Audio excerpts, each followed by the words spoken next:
నాకన్య వచ్చేసా తెచ్చేసా. నాగేశ్వరం ఊదటం తప్ప ఇంకేమీ తెలియదు నీకు. పొయ్యి ఊదే కర్మ పట్టిందా? అక్కడ ఏంటి అలా రెచ్చిపోతున్నావు? నేను తెమ్మనవి తెచ్చావా లేదా? తెచ్చానండి బాబు. ఇదిగో ముక్క, ఇదిగో చుక్క. సారా నా చేతికిచ్చి నా కాడు తీసుకో. కాళ్ళేంటండి బాబు, మొత్తం అన్ని బిసికేస్తాను. మంగారు మంగారు, మా పెళ్ళి ఎప్పుడు చేస్తారండి? అప్పుడేనా, ముందు నా కోరిక తెచ్చాలి కదా. చెప్పమా, ఆ క్షణంలో తీర్చేస్తాను. ఏముంటాయి, బల్లి బుర్రలో ఉన్న రసాన్ని 1 లీటర్ తాగాలని ఉంది. ఏంటి? ఎద్దు కన్ను, దున్నపోతు గుండె, గుర్రం నాలక ఇవన్నీ తీసుకొచ్చి శనికాల మీద వేసి రంగరించి ఉప్పు కారం జల్లి కటకముక్క మాంసం తీసుకొచ్చి దీంట్లో కలిపి ఉడికించి బటన్ అదేంటమ్మా తిమింగలం మాంసం, అదే తిమింగలం పాలతో చేసిన పాయసంతో కలిపి తింటా నా సామి రంగా. బాబు గారు అయ్యా, ఇదేం బాలేదయ్యా. ఏంటని వనిదే? ఈ బుల్లోని మరీ అంత ఏపుతుండే ఏం బాలేదు. ఏంటే ఆయన చూసిన తర్వాత నీ మనసు దిల్కుష్ అయిపోయిందా? అవునయ్యా, ఆ బుల్లోని ఏడిపించింది చాలు గాని మా ఇద్దరికి ముడిట్టే. నీకు ఇష్టమైతే నాకే ఇష్టమే అమ్మడం. ఆ నువ్వు సంగతి మర్చిపోకు. నువ్వు నాకు కనివైన బేమలో ఉన్నాడు. నీ పెళ్లి అయ్యాక కొంతకాలం సంసారం ఏదాకా అనేదే బేమలో ఉంచాలి, లేకపోతే నీ బతుకు అదిగో అలా బూడిదిపోలు అయిపోతాయి. నాగకన్యా, ఓహోయ్ ఓహోయ్ ఓహోయ్, నా నాగకన్య నాకు దక్కించండి. మీ మేలు ఈ జన్మలో మర్చిపోను.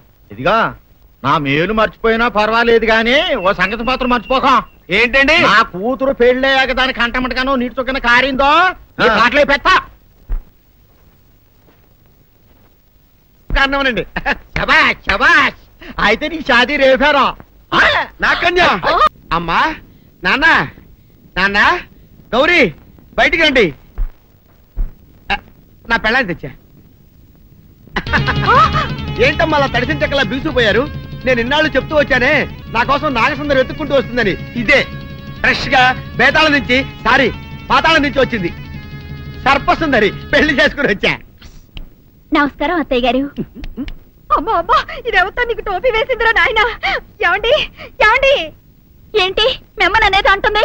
అంటే నువ్వు నాకు టోపీలా ఉన్నావనన్నమాట, అంటే కిరీటంలా ఉన్నావనన్నమాట. రామచంద్ర, ఇదేమిటే? అయ్యో నా కొప్ప మురిగింది. లంగా అయితే మొహమ్మద్ తీసుకుంటావంటే? దించవే, దించు, దించవే. ఇది మా నాగులో కాసారం. పావుగా ఉంటే తోకెత్తి నెత్తి మీద పెట్టుకునేదాన్ని. మనిషిగా మారాను కాబట్టి లంగా అయితాను. నా గ్రహచారం ఇదే ఆచారమే. అవును, పెళ్ళయ్యాక మేము పరాయి మగాడి మొహం చూడకూడదు. చూస్తాయే సీపాడు పరాయి మగాడిని ఎట్టగండి చూసేది. సిగ్గు ఏమి సిగ్గే? నువ్వు లంగా అయితే మొహమ్మద్ వేసుకుంటే అమ్మో నేను చెప్పలేను దేవుడు. సిగ్గులేదా? చూసినట్టు నాకు తెలియదు కదా. నోరు మూసుకొని అమ్మ కడుపు మాడ. నీ లాజిక్ నట్టేట్లో కలవా? నీకు ఈ ఆచారం ఉందని తెలిస్తే ఊళ్ళో వాళ్ళందరూ పొద్దున లేచి నా ఇంటి ముందు నిలబడతారు. నువ్వు వాళ్ళని చూసి లంగా పైకి ఎత్తితే అమ్మో నాన్న నువ్వు వెనక తీసుకుంటూ లోపలికి వెళ్ళు. వెళ్ళాడు, దించు. నాగులు, నా కోసం ఈ ఆచారం మార్చుకోలేవా? కట్టం నీకు ఇట్టలేత చెప్పు, నేను మా నాగలోకానికి వెళ్ళిపోతా. వద్దులే, పరాయి వాడిని కంటపడకుండా నేనే చూసుకుంటాను. పద లోపలికి.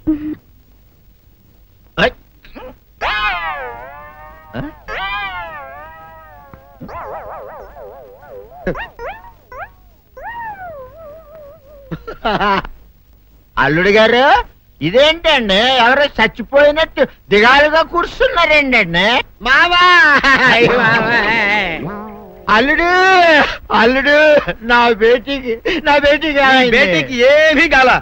300 కప్పలు తిన్న పావులాగా నిగడ తీసుకొని పడుకొని ఉంది. చూపిస్తా పద. చూడు.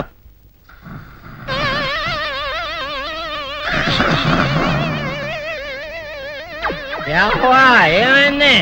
పొద్దున్నే 10 కోడిగుడ్లు 10 లీటర్లు పాలు తాగటం, తెల్లకిలా పడుకోవటం. మధ్యాహ్నం బండి అన్నం తింటాం, తెల్లకిలా పడుకోవటం. రాత్రి వరకు ఇదే పరిస్థితి. మధ్యలో కర్ర తీసుకుని కొట్టినా లేవదు. మా అమ్మ ఇంటి పని చేయదు, నా ఒంటి పని చేయదు. దీంతో చస్తున్నానంతే.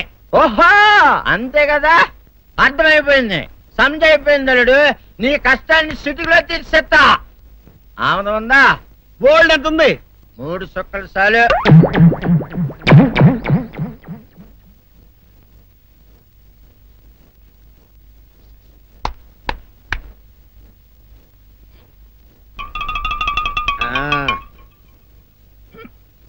అల్లుడు చెప్పు, ఇప్పుడేం పని చేయాలి? ఉదయం లేవగానే ఇల్లు వాకిలి చిమ్మి రంగవల్లులు దిద్దటం, ఇంట్లో వాళ్ళ బట్టలన్నీ ఉతకటం, వంట వార్పు చేయడం. అంతేనా? అంతే మామ, నీ మీసమదొట్టు. వెంకట సుబ్బమ్మ ఉఠో లేచి నీ కాలు అందరి మీద బయట కట్టా బయటికి దాలో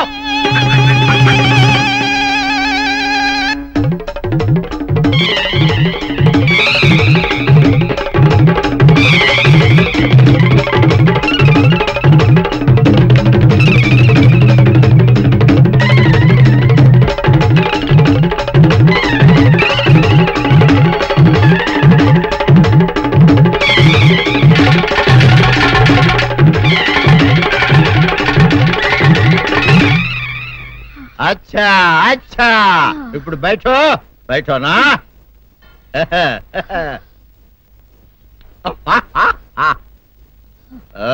అల్లుడు ఇప్పుడు అందరికీ సంతోషమే కదా సంతోషమే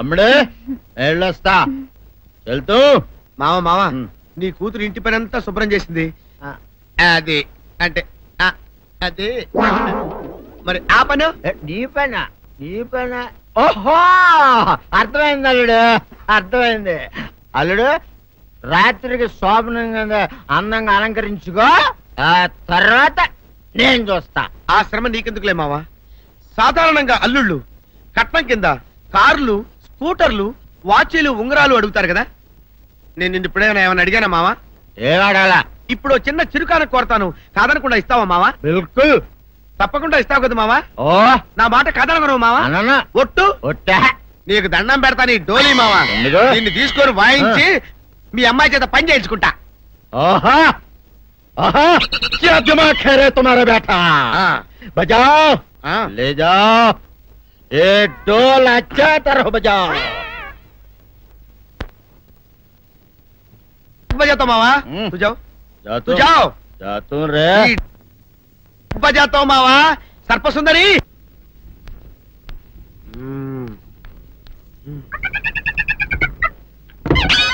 నాగు ఏంటి నన్ను గదిలేకి తాళేసావు? ఏం చేయమంటావు? నువ్వు ఇంట్లో నుంచి బయటకు వచ్చావు అనుకో ఎవరో పరాయి పురుషుడు కనపడతాడు వాడిని చూసి నువ్వు రెచ్చిపోయి లంగా మొహాన్ వేసుకుంటావు అందుకే వేశా. సరే గాని ఊళ్ళో సంత జరుగుతుందంటగా నన్ను తీసుకెళ్ళవా? ఏంటి సంతక? నిన్న ఇంట్లోనే నిన్ను నీ లంగాన్ని కాపాడలేకొస్తున్నానే. సంతలో కొన్ని వేల మంది పరాయి పురుషులు ఉంటారు. వాళ్ళందరినీ చూసి అన్ని వేల సార్లు నువ్వు లంగా తీసి మొహాన్ వేసుకున్నావు అనుకో నా బతుకు సంత అయిపోద్ది. అంటే నన్ను ఇలా 4 గోళ్ల మధ్య బంధించాలడా? నేను ఊరుకోను. ఊరుకోపోతే ఏం చేస్తావే? చస్తావా? ఊరేసుకొని చావు. నేనెందుకు చెప్తాను? ఏరే మంచోడు చూసుకుని లేకపోతాను. అమ్మో నీకు దండం పెడతానే ఆ పని చేయకే. ఇప్పటికే అవమానంతో చచ్చిపోతున్నాను. ఆ పని చేసావంటే నేనే ఊరేసుకొని చేస్తాను. మరైతే నన్ను సంతకి తీసుకెళ్తావా? సంతకే గొప్ప చిక్కే. అలాగే గొప్ప ఐడియా వచ్చింది. సంతకు తీసుకెళ్తా నీ కళ్ళకి గంతలు గడతా. కళ్ళ గంతలు కట్టుకుంటే సంత చూసి దట్టమ్మా. అవును నీ పక్కన నేను ఉంటాను కదా అక్కడ జరిగేవన్నీ డీటెయిల్డ్ గా చెప్తా. కన్ను చూపు కరువైన వారికైనా కనిపించి కనువిందు కరిగించు రీకేట ఇటు ఇటు నడపే.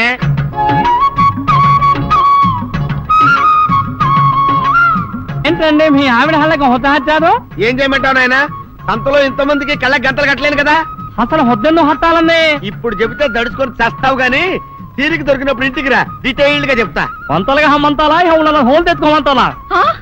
ఓరని అబ్బప్ప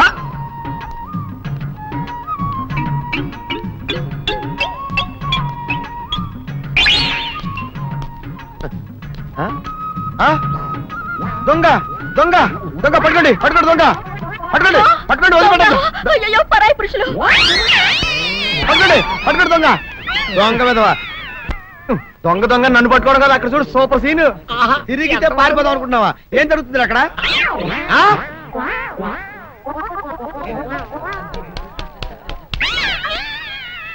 నిజమే అదనమ్మా పదండి అనండి. నీతో లాభం లేదే. నీకున్న లంగాలు చీరలని తగలబెట్టించేసి నీ చేత జీన్ ప్యాంట్ తెలిస్తే కానీ నాకు మనశ్శాంతి ఉండదు. అదా అదా అదా అదవే. బాబు గారు ఏంటి చెల్లెలి పెళ్లి శుభలేక? అవునండి ఆగమేఘాల మీద అచ్చొత్తిచ్చానండి లగ్న పత్రికలు. తమరు దగ్గరుండి జరిపించాలి పెళ్లి. శుభం తప్పకుండా జరిపిస్తా. ఇది అన్నట్టు పెళ్లి పనులకి ఎవరైనా మనుషులు తక్కువైతే చెప్పు. నా కొడుకు బుల్లిరాజు గారిని పంపిస్తా. చింతకాయం కాదు మా ఇంటి నిండా బోల్డ్ మంది పనోళ్ళు పాలేర్లు. అసలే మాది ఇప్పుడు తొరల వంశం.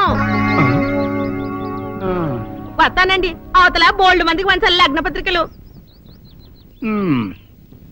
సెంతకాయలు అమ్ముకునేదానికి సిరిమాలత్యం పడితే సెంతకాయని చూసి సి వంకర టెంకరగా ఉంది, ఇదేం కాయా అని అడిగిందంట.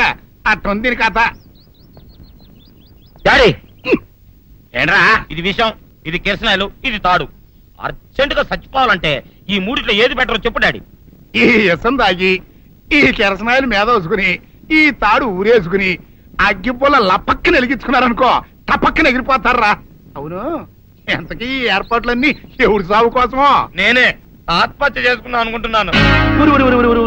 నా బావి పేసినంట నువ్వు బతికొండంగానే నీ ముఖం పగలు చూస్తే రేత్రి కల్లోకి వస్తుంది. అట్టానికి నువ్వు సచ్చి దెయ్యమయ్యావనుకో దెయ్యాలు కూడా బెదిరి సస్తాయి. నువ్వు సచ్చకరా చచ్చుతా సచ్చకరా. నేను చచ్చుతా. అయినా అంత అర్జెంట్ గా సత్తాల్సిన కారణం నీకేంట్రా ఇప్పుడు? ఎందుక నేను పిల్లని లవ్ చేశా. ఆ పిల్లను నేను పెళ్లి చేసుకుంటానంటే నువ్వు నో అంటావు. నేను నీ మాట వినను అంటే ఆ ఆస్తి కవర్ ఎవరికైనా ఇచ్చేస్తాను అంటావు. నువ్వు ఇచ్చేసే ఆస్తి కవర్ కంటే నేను ఇచ్చేసిన మనసే నాకు ముఖ్యం. అందుకే నేను చచ్చుతా. అదే విషయం. ఓరి నా బొగ్గుకొండ, నువ్వు ప్రెసిడెంట్ అవడం నాకు కావాలి గాని పేడెత్తుకునే అమ్మాయిని తీసుకొచ్చి నాన్న నేను దీన్ని ప్రేమించాను అని చెప్పు, నేను చేయకపోతాను. అవును, ఎంతకే ఎవరమ్మాయి? ఒకటే అట్లా సిగ్గుపడబాకరా, చాలా సండాలంగా ఉంది. ఎవరో చెప్పు. అది అది జానకమ్మ. ఏంటి జానకమ్మ? అమ్మా నీ గని పిచ్చిగా నెక్కిందంట్రా. నా వయసావిని నువ్వు ప్రేమించటమేట్రా? జానకమ్మ కాదు డాడీ, ఆవిడ మనవరాలు సౌందర్యను ఆవిడ మనవరాలా? నా ఎదుకున్నా నా బొగ్గుకొండ కదే. రే జానకమ్మ గారితో ఇయ్యమందడం అంటే నేను మాత్రం కాదంటనే చెప్పు. వెంటనే వెళ్ళి వాళ్ళతో మాట్లాడి ఆ ముఖరథం పెట్టించుకొస్తా. అబ్బా కింద ఒత్తులు తీసేసి ప్రాణాలు తీసేస్తున్నావు డాడీ. ముఖరథం కాదు డాడీ, ముహూర్తము. ముహూర్తము అదేలా ముఖరథము, అదే పెట్టించుకొస్తా. డాడీ నేను ఇంకో డాడీ కాకుండా నీకే పుట్టినందుకు నాకు పిచ్చి హ్యాపీగా ఉంది డాడీ. ఆనందమానందమాయనే ఈ అందగాడు పెళ్లి కొడుకాయనే. తాతబ్బాయి గారు, ఈ శుభ సమయంలో మీకు విషయం చెప్పాలండి. మా బుల్లిరాజు గారు పుట్టినప్పుడు నా గురించి డాడీ చెప్పు చెప్పు చెప్పు. మా బుల్లిరాజు గారు పుట్టినప్పుడు మా ఆవిడికి పురుడు పోసిన మంత్రసాని ఈయన చూసి పుట్టింది పంది పిల్లేమో అనుకుని అని అడిచి ముడిచిపోయిందండి. డాడీ ఇప్పుడు అవన్నీ ఎందుకు? ఊరుకోవా, మన జీవితాల్లో గొప్ప ఈ చిత్రాలు జరిగినప్పుడు 10 మందికి చెప్పుకోవాలా. ఇప్పుడు మంత్రసాని మూర్చిపోయింది కదండి. ఇకపోతే మా ఆవిడ ఎట్టండి సేపుల్లే నా కొడుకుని కన్నానని బెంగపడి పురిటి స్థానం అవ్వకముందే చచ్చిపోయిందండి. డాడీ నేను నీ కడుపున పుట్టపట్ట కదా నాకు ఈ ఫేస్ వచ్చింది. నేను ఇంకొక నాన్నకు పుట్టిన అందంగా నన్ను పుట్టుండేవాడిని. ఇక చూడు, కాకి పిల్ల కాకి ముద్ర, నీ మొహం ఎప్పుడు నాకు ముద్దొత్తనే ఉంటుందిరా కన్నా. ఇకపోతే మా ఆవిడ చచ్చిపోయింది కదండి. ఈయన్ని ఎత్తుకోవడానికి వచ్చిన పని పిల్లలండి. ఈయన చూసి దడుచుకుని పరుగో పారిపోయేవారండి. అసలు ఈడికి ఈ జన్మలో పెళ్ళవుద్దా అని నేను ఈ ఆడవని రోజు లేదనుకోండి. అట్లాంటిది మా బుల్లిరాజు గారికి మీ అమ్మాయితో పెళ్లి కుదరటం నిజంగా మా అదృష్టం కదండి. ఎంత మాట్లాడు, నీలాంటి వారితో వీయమంతరం మా అదృష్టం. చాలవరకండి అంత మాట్లాడతారు. పొంతులు గారు మొకరథం పెట్టేయండి. అయ్యా ఈనాటికి సరిగ్గా 4వ రోజుకు ఓ మంచి దివ్యమైన ముహూర్తం ఉంది. అయితే అదే కాయ చేసేయండి. ఏం డాడీ? అట్లాగే ఏమనే మా ఓడికి పెళ్లి ఖాయమైతే మా నూరు దేవాలయంలో దేవుడికి అభిషేకం చేయిస్తానని మొక్కుకున్నానంటే ఆ అభిషేకం ఇలా జరిపిస్తున్నాను. మీరందరూ పెళ్లి కూతురు తీసుకుని తప్పకుండా రావాలి.